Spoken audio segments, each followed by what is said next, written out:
Welcome here to Wake Up Call with Dan Tortora. Coming out of that fast break, we have the opportunity to share with you this conversation in the Bearcat Breakroom. You know, on Wake Up Call, we are inside the Great Lakes Honda City Studios, and Bearcat Breakroom comes to you in our exclusive multimedia marketing partnership with the Binghamton University Bearcats. I'm honored and privileged to have Brandon Connor here with me from Binghamton's men's golf team, and we are here inside the 2024-25 season. Brandon, how you doing? Good. How are you? I'm doing very well. So, Brandon, I got to ask you, why become a Bearcat? How did that happen? Well, there's no direct reason for it. I was just started recruiting for out of high school, looking for somewhere to play Division One golf and get a great education. And my dad had connections up here. I'm originally from Cincinnati, so not too close, but this had a great business program here at Binghamton and great golf program to tag along with that. And ultimately, it came down to getting a good offer here, and I chose it and I've enjoyed it. Yeah, like you said, coming from Cincinnati, Ohio, what's it like to be away from home? Where you're about, what, are we talking like 8 hours away or something of that Yeah, nature? it's like 8.5 hour drive. Yeah. Okay, so what is life like being 8.5 hours away from home? Got used to it. I mean, I'm not one to be too like emotional about things. I just kind of go with the flow, whatever's in front of me. I mean, it's definitely weird at times. Most of my friends go home on weekends or we'll hang out in breaks, and I'm usually out here golfing or doing something. But I enjoy the different change of culture a little bit, get out in the world, and it's been good. Similarities, differences between Cincinnati, Ohio, and Binghamton, New York? It's not too much different, honestly. I mean, Cincinnati's a bigger city, but I live in suburbs. Is definitely not a huge difference, just a fractionally colder, a little more snow. Okay. A little more. So, what about the food? When you think about Cincinnati being home, is there a place that you're like you miss that you can't wait to go back to? Uh, there's a big place called Skyline Chili in Cincinnati, which is everyone's favorite, but I actually like can't have any of that, so I don't miss that. Anyone from Cincinnati would miss that, but for me, I just like to eat pasta or whatever. I'm pretty bland. Pretty bland. So, what's on your pasta? Give me your favorite pasta dish. Uh, I usually just go for some. I'll go with bow tie pasta, red sauce, maybe some mushrooms as well. Big mushroom guy. Okay. Again, So, pretty bland, but have you always been that way? Have you kind of just been like a simpleton when it comes to your food? I'd say so. I mean, I can't have scotch because I'm allergic to dairy, so Okay. I'm not too into other things. There's less things I can have really, so I just kind of eat whatever I can. But yeah, I've not always been pretty just eat whatever. So for you, you think about like that culture. You think about being at home. We've talked a little bit about food, family being back at home. What do you miss the most of? Let's say a Tuesday night. Tuesday night, you come home after school. What do you miss the most on a Tuesday? I think I missed a little bit of just kind of the scheduled high school routine with how I played three sports. So pretty much every night I was practicing on a Tuesday night or something, then doing a little bit of homework and maybe hopping on the computer and talk with some of my friends, play a game. But now it's just a little more on my own. Obviously, I mean, I got friends here and stuff, but just a little less schedule, less simple. Yeah, and now But when we look at, I mean, we go back to your time at Binghamton, and I go back to your freshman season, 2022-23. You were in 9 tournaments as a freshman, and you were named the Big Sky Conference Performer of the Week on March 22nd and April 12th. And then you had posted 3 top 20 finishes as a freshman. You finished a team best, tied for 11th at the Villanova Invitational back on April 10th and 11th in the 2022-23 season. And then looking at some of these other pieces here, named to the Big Sky Conference All Academic Team and member of both the spring and fall AD honor roll with a 3.3 GPA. So going back to your freshman season in the classroom and on the golf course, what were your favorite moments? Because I'm seeing a bunch of successful pieces here, bullet points, but bring those bullet points to life. What were some of your favorite pieces of being a freshman at Binghamton? Freshman was a fun time. I mean, it's definitely a whole different environment, getting to a dorm, getting be with your teammates all the time, different obviously schedule, not as scheduled golf all the time, but I really enjoyed it. I felt like, especially in the spring, as you're reading it off, I hit my stride a little more, kind of found my schedule, was able to work pretty hard in the off season. I mean, I loved our trip to Arizona for the conferences at the end of the year. That was a ton of fun, playing well at Villanova as well. So I felt like I just learned a lot about myself that year. Yeah, and then we look at your sophomore season. You competed in 11 tournaments, finished tied for second at the Matthews Auto Collegiate Golf Invitational, which is at home in Binghamton. Shot the lowest score through 36 holes relative to par in program history at 137, 7 under par. And then shot 66, 5 under par in the final round of the Cornell Fall Invitational to finish tied for 12th, and that round was tied for the second lowest score relative to par in program history. So we go back and we look at last season, and the you have the lowest score in program history at the time. Then you go to another event, have the second lowest score in program history, only as a sophomore. So, I mean, obviously, you elevate your game from being a freshman to a sophomore, but what it means to you to set program benchmarks for Binghamton men's golf. Yeah, I mean, it's cool to hear. I mean, it's not something that I ever like truly look at and like set goals for. I just kind of every day try and keep improving myself and trying to see what I can do. But it's definitely really cool. I mean, that at the home tournament, shooting 7 under was pretty good. I mean, I played super well the first day, went bogey free. That was great. And then followed up sleeping on a lead, being able to post another under par round was great. I mean, yeah, being able to leave my mark has always been a goal. It's just not something you think about until you reflect on it later. Yeah, and like you said, I mean, it's not something you think about until afterwards. So, have you given yourself any time to think about these moments? Am I saying them to you and you're going, oh my goodness, I forgot about that? Or is this something that you actually gave yourself a little bit of time to think about?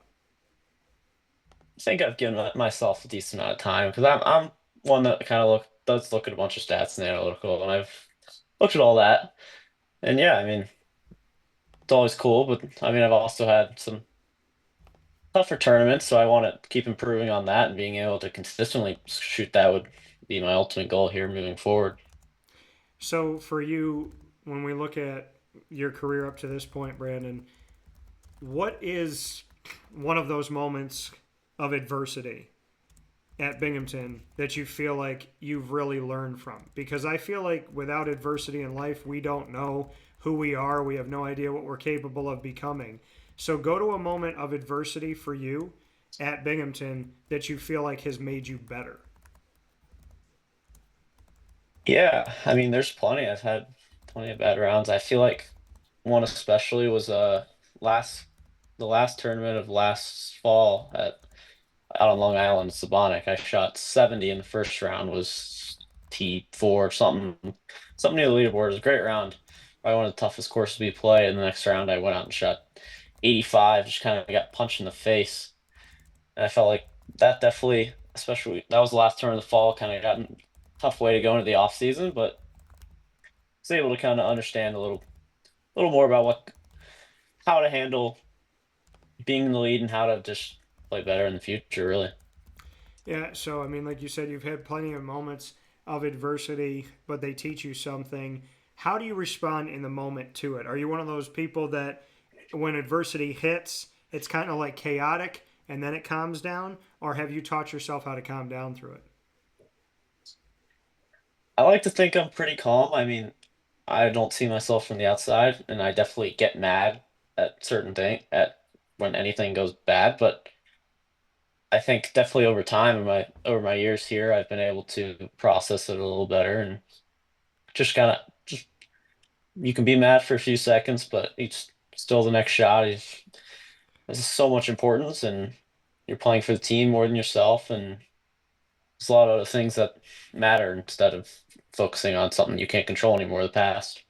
Yeah, and I mean, you bring up a big thing that goes beyond golf, that whatever happens in the moment, right? A mistake that you made, a problem that you have, you got to let it go because the past is the past.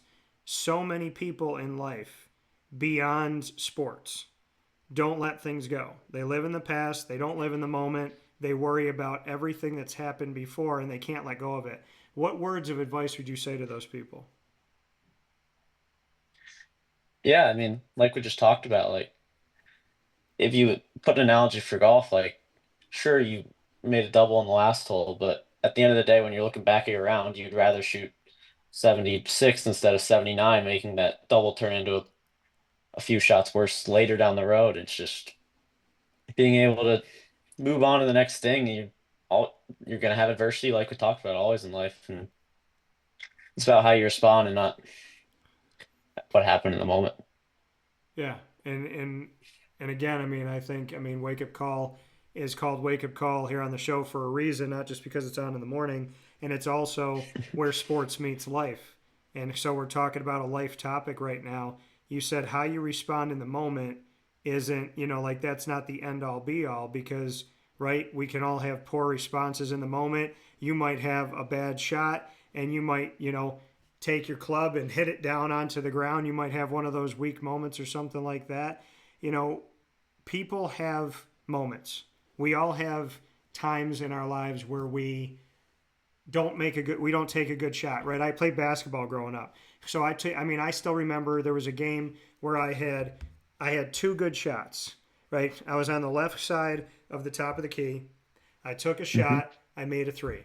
I took another shot, I made that three. Then I thought about it, and then my head said, "You have to make it. You have to make it. In order for you guys to get into this game, you got to make this three." And guess what? I missed it. Yeah. So, playing free, understanding that mistakes happen, but then not going on to the next game and going, "Hey, remember when you missed that shot?" I mean, living in the moment right now and looking big picture, you and I are talking about sports, but we're also talking about life. You can have a really bad moment, but it shouldn't define you. Can you go into that a little bit deeper? Yeah, I mean, like you talked about in the basketball there, I mean, that applies so much in golf as well. You got to be able to just kind of trust what you've done throughout your life. Like, don't think about everything that has to go right in that moment for something to go right. Trust your training, trust your preparation, trust everything you've done to be qualified for whatever you're doing, and being able to perform in that moment and just have faith in yourself really is the ultimate key. So, what would you say to someone that would judge you for a moment in time? Because I feel like we live in a world where you're judged so easily for like one moment in time. Yeah, I mean, that's I just say that that's their opinion. I mean, you can think whatever you like, but at the end of the day, you gotta believe in yourself and do what's best for you, and being able to forget the moments and think about the big picture and prepare for everything is more important at the end of the day. Yeah. Because for you and for anything in life, you got to go on to the next hole, right? You got to go on to the next thing and you got to be able to kind of shake it off. So, golf can be a very frustrating sport and it can be a sport that sometimes seems impossible. Why did you want to play a sport that it does feel almost impossible? I mean, I say it all the time to my dad because my dad loves golf. I say, "Dad, we're 300 yards away from a hole, 500 yards away from a hole. The hole is down and curved. It's down and to the right. There's sand everywhere. There's wind blowing. I can't see anything. There's water. How in the heck can somebody put this ball from this tee into that hole from 500 yards away with all of this stuff going on?" I mean, golf feels more impossible than possible. So I'd love to get your thoughts on it and why you decided to play an impossible sport. Yeah, it's crazy when you think about it like that. And I mean, at the end of the day, like we've said, you got to focus on what you can control in the moment and the shot and performing that to the best of your abilities. And I feel like every golfer is a little bit crazy in them. I feel like I've always been a perfectionist in a way, so I feel like that has drew me to golf. My dad always played golf throughout him growing up, so that drew me to it. And yeah, I can't tell you a specific moment where I'm like, oh, I want to play golf, but playing it throughout my childhood and having that pursuit of excellence has just drew me to it. Yeah, I mean, like you said, that pursuit of excellence. I mean, are you better now? Because, like you said, I'm kind of a perfectionist. How do you balance that? Because I can understand that in moments. Like I grew up, I wanted 100 on every test. If I got a 98, I was like, yeah, okay, I'm not going to be complacent with 98. I want 100. So I can understand the world of wanting to be a perfectionist and really not holding anybody else to that, but holding yourself to that. How have you found a way to kind of live in the reality that you're not going to be perfect, but then also want the best out of yourself? Because I feel like I had to learn, like, I can't be perfect, but I should also demand greatness. So, how have you kind of learned how to do that? Yeah, I mean, I think we're all still learning that, and I definitely haven't perfected it, but I'd say just being able to take one day at a time and know that you put your best foot forward every day, trying to work on the best things possible, analyzing everything I can, focusing when I'm practicing, and just being able to do the best I can that day and know even if it's not perfect, because it's golf, you're never going to be perfect. Yeah. I did all I could. And we're talking about a mental game, right? Golf is such a mental game. So, mental health, mental toughness, how does the mind work into this for you? Oh, the mind is everything in golf. Like you said, like if you think about golf as you got to hit a ball into a hole 300 yards away, wind, water, you can go crazy. And you just got to really keep yourself calm and focused inside and just think about the shot ahead of you. Think about how all the conditions to make this shot go in the perfect spot possible. And I mean, if you start thinking big picture and all the details of it, you'll never be able to focus and perform your best. So, when you're breaking down a hole, like you and I are going up to tee off on hole 13, how do you break it down so that you're not worried about the big picture, or not the big picture, but to, like you said, when you think about it's 500 yards away and it's around the corner, and it seems such a daunting task. How do you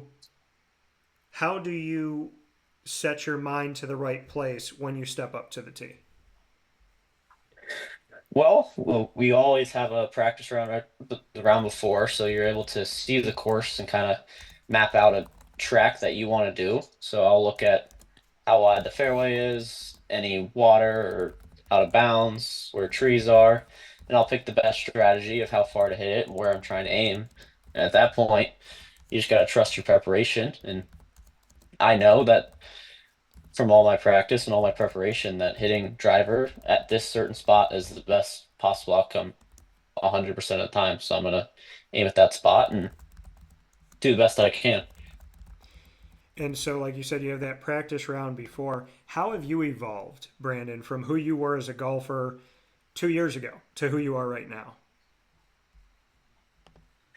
I think just honestly learning more of that preparation in high school, I hadn't learned as much. I hadn't spent as much time on it. You just have fun with it, and obviously I'm trying to play my best and working on my swing all the time, but not really thinking about all the analytical things. There's so many things that go into how exactly far away to aim from a pin, how there's a statistical process of how to re-putt if you want to. There's so many different things that go into it, and I feel like I've just soaked up a lot over the past 2 years, and being able to put that to use has been a huge asset for me. So, driving the ball, putting the ball. If it was for $1 million, would you rather be on the tee or would you rather be the one sending it home on the green? Which one do you trust yourself more for $1 million? Definitely driving. Okay. I've always liked hitting.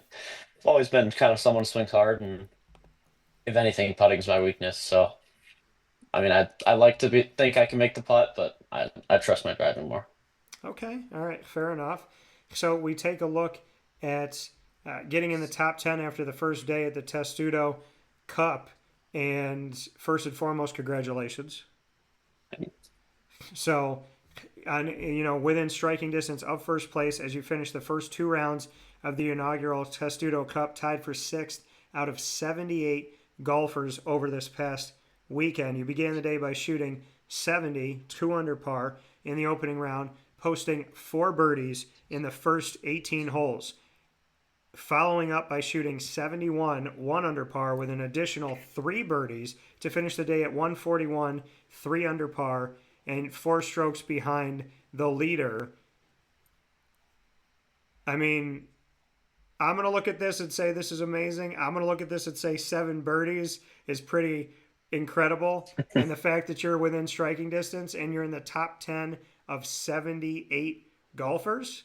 But I'd love to get your thoughts about what's gone on most recently. Yeah, I'd say that that day was great. I mean, I kind of struggled the past weekend at our first tournament, and talked to my coach, kind of figure out a few things, honestly, with my strategy and kind of where I was hitting it. I felt like I was hitting it good the first week and wasn't getting anything out of it. And then I hit it pretty well this week and was able to kind of play a little smarter. And then my putter worked well the first day and was able to put together a few good rounds. It's nice to do that. And you spoke about your coach, Coach Bernie here. What has he taught you? What is it about Coach B that's been so helpful to you? Yeah, he's just kind of been a great mentoring figure for me the whole 3 years now. He's a great guy to be around. He makes you laugh at the right time, but can also get down to business and just kind of shows you the ropes. And he's been great. So for you, like you said, shows you the ropes, knows when to joke around. When does he joke? Like when does he catch you? It's like is he one of those people that you don't expect it and he just catches you at a time where you're like, Coach, you're crazy? Or is it something that kind of rumbles and you feel it coming? Uh, it could be a bit of both. I'd Okay, say all right. he typically he typically kind of says some things out of the blue, and you're like focusing on a shot, and he'll just say something dumb, and it's kind of funny. Okay. But I mean, he says it at the right times, and he knows when maybe not to, and maybe focus up. But he can make you laugh at the golf course too, because it's a game. You always need to laugh sometimes.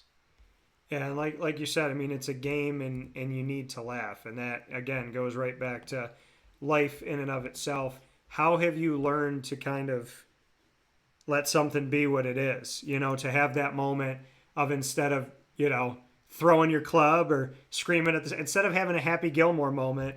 How do you kind of just sit and say, you know what? I'm gonna laugh it off. It happens. That's life. I got it. Like, how have you learned to roll with the punches? Yeah, I mean, there's a lot of different ways you can look at it. I feel like maybe I get a bad break or something. You just gotta, at the end of the day, realize what's one shot gonna do for you. And I mean, all the luck is likely gonna even out eventually. So if you get one lip out, maybe the next one's might lip in. And you typically don't notice the good breaks you get. Maybe it bounces just slightly in the right way. Do you get in the fairway or get in the green?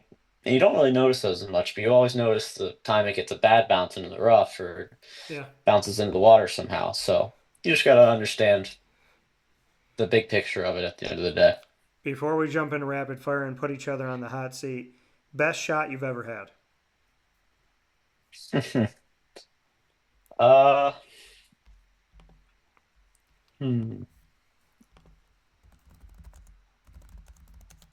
Let's think.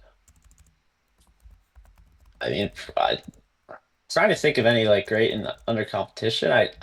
There's probably a few. I can't think of any. I probably just my I've had a few hole in ones. I'd say the longest one was about 180 to summer turn a few years ago. It's a pretty good one. Okay. One's help. Is there a shot that you can look back on and laugh about? We talked about laughing something off. So do you have one where you just shook your head and you're like, Whatever." So, Yeah, I mean, I think I had one this week. I had okay. a 3-wood into a par four, and it was just kind of it was misty or into a par five. I mean, it was kind of misty in the air, and the fairway was wet, and I was trying to kind of carve it around a tree, and I think the must have just been so wet in the fairway that the ball just went way right, and I was like, that I don't know how that happened. So that's what it is. I'm just kind of move on from there.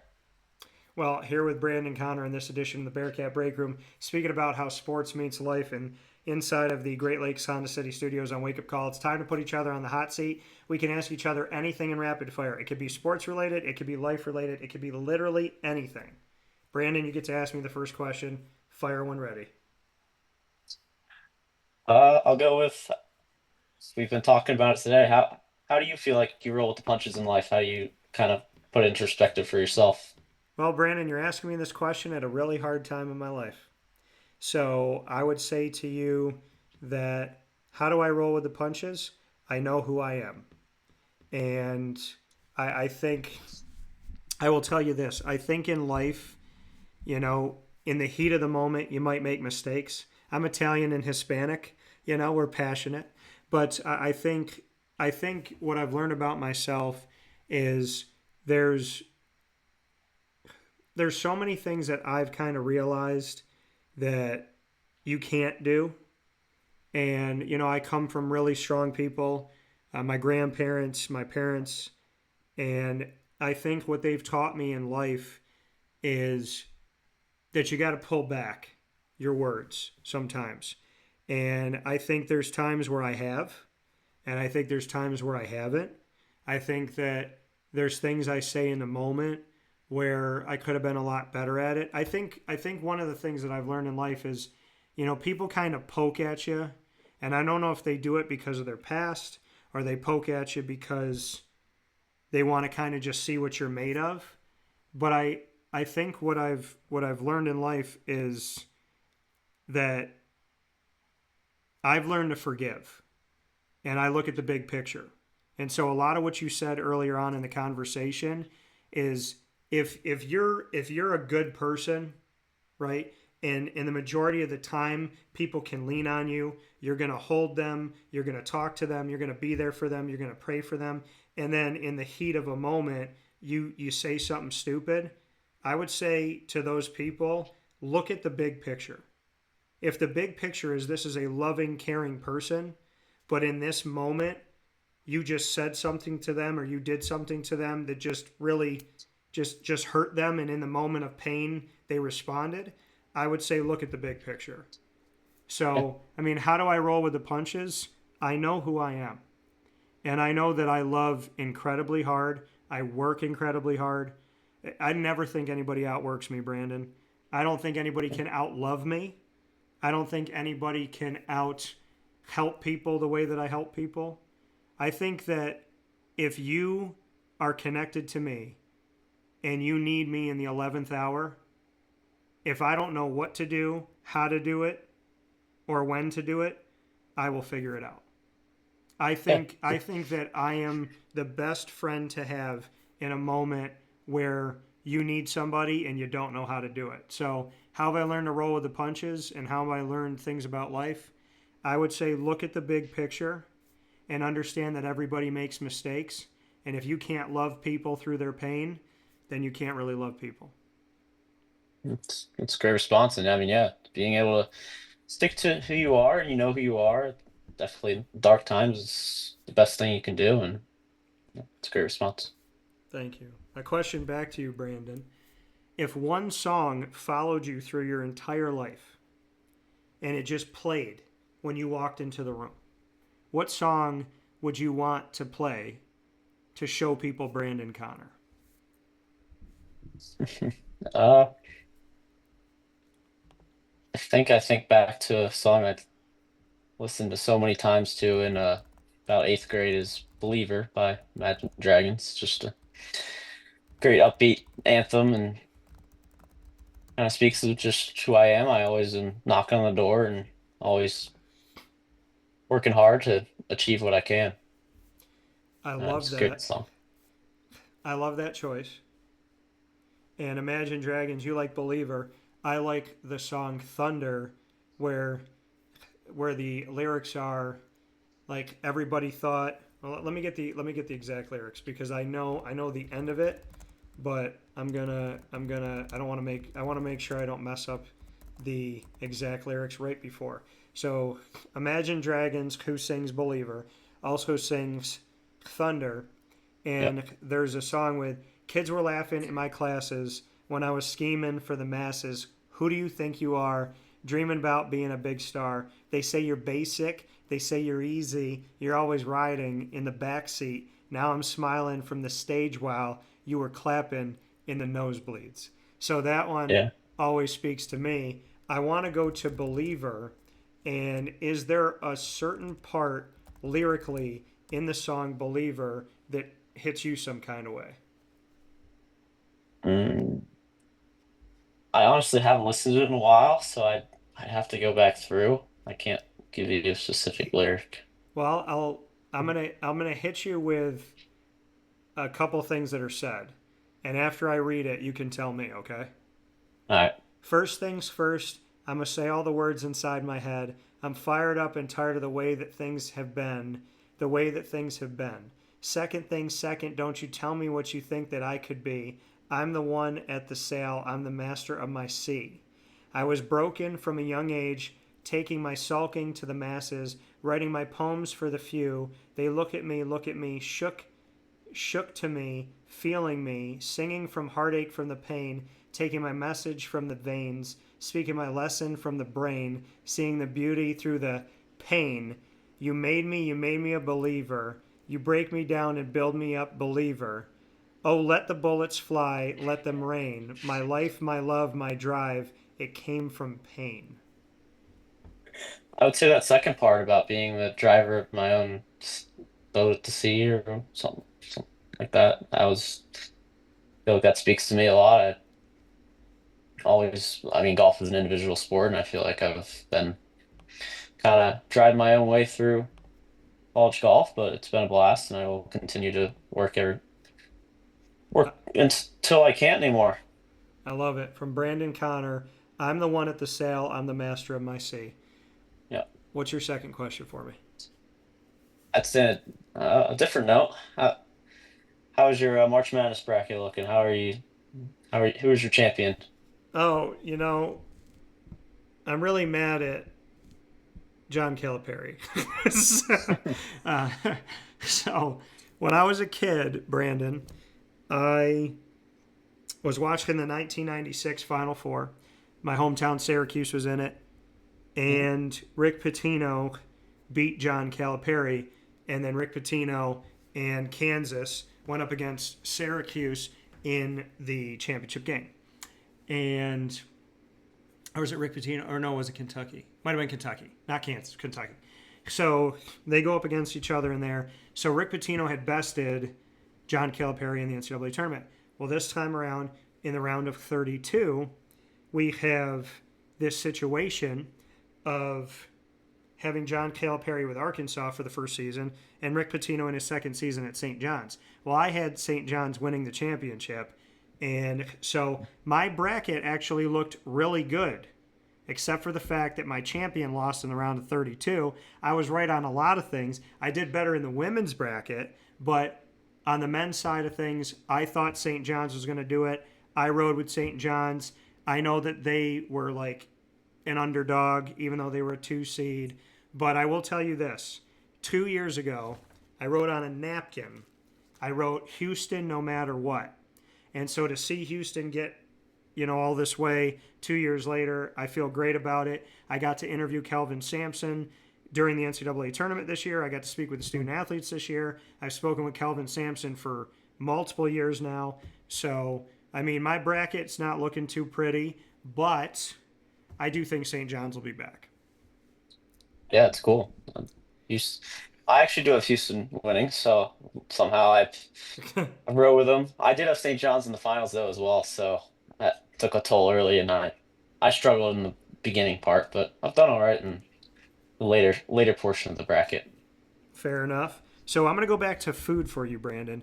Since you're a simpleton when it comes to food, I want to go to the other side of the question. What is one food that you've had that you just wish never existed? You tasted it and then you said to yourself, if I could erase this food, I would erase it.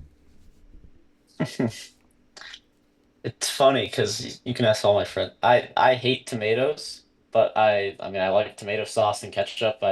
I loved ketchup when I was younger, but I think it'd have to be tomatoes. They're on everything, and I hate them so much. Okay, so It's just tomatoes. yeah, I don't disagree with you. I don't see. I love smashing them up and putting them in sauce, but I can't stand eating them by themselves. yeah. I don't know what it is. Like I love the sauce of them, but just the taste of them, I can't get it. I don't understand. Fair enough. Your last question for me. Uh, what has been your favorite part of following Binghamton athletics lately? I would say Or it's all of you. You know, it's I wanted to work with Binghamton for a long time, and now that we're in year two of this exclusive multimedia marketing partnership, I just love this. I love hearing the stories. I love knowing how you think about life. How do you think about your sport?